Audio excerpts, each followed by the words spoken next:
questions. What about pacing? As far as if you run a marathon in 4 hours and you want to run the ultra, can you expect to run it at the same pace, or should you slow down? No, that's actually something I was talking to a coworker about just 10 or 15 minutes ago. What makes ultra so neat to me is the camaraderie amongst runners, and this is kind of getting off topic, but I'll circle back around. With marathons and down, and I love marathons, I'll run marathons all day long too. What you tend to get is you got a lot of speed merchants still in there. You got a lot of guys just going out there to win the whole thing.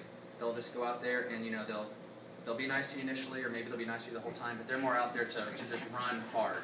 And what happens in ultras is it's so much more laid back. Everybody's out there just cheering for you. They don't care how they do. If they're not going to do well, they would like to see you do well. It's all about having fun. I mean, I always joke about it, but it's like a bunch of hippies got transported into a race, because it's just everybody just loves everybody else, and it's the weirdest interaction, but it's really, really nice because you couldn't have a better set of people together.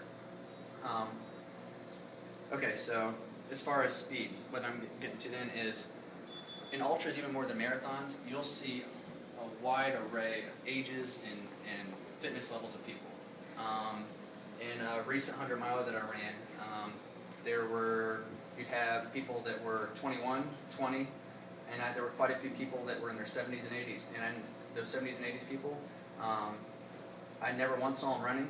I saw them walking the entire time, but they couldn't have been having more fun. Every time you'd go by, you'd say hey to them, good job, and they'd say hey to you, good job, and just right back. With ultras, there tends to be a cutoff, so let's say that in the one I was running, there was a 30-hour cutoff. I had finished, gone home, showered, slept, come back to pick up my drop bags from the night before, and it was about 29 hours and 45 minutes into the race. And a couple of the people that I remember from the race were still there finishing up.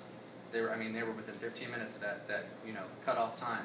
Just as happy as they were. Obviously, they were probably in some pain after that many hours of being on their feet, but just as happy. And I tell you, if anybody can do an ultra, and there were still so many people out there cheering them on. They stayed up all night, the crews and everything like that, just to see these people finish and to give them a hug or a handshake and just make sure that all their needs were there. So the speed is going to be slower. You're not going out there hitting, if you run 8-minute miles for your marathon, start out in 9 minutes, and then you can always go faster. It's so much harder to go fast at the beginning and then die, and then what do you have left? Then you're just miserable for the last 10 miles or something. So expect to walk, expect to go slower, and then use whatever you got left in the tank at the end. That's absolutely fine, but it's a whole new ballgame. I know everyone seems like 5 or 6 extra miles, but 5 or 6 extra miles in any run can be really, really difficult, and especially at the very end.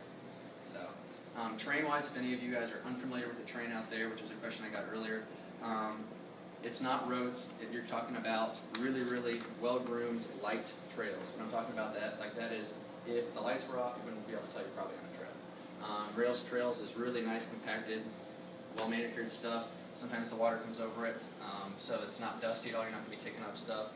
So it's really, really nice for your legs, more so than, say, blacktop or something, because there's a little bit of give to it. Just those slight undulations in the terrain are going to make it a little easier on your body. You're not going to have as much pushback, essentially.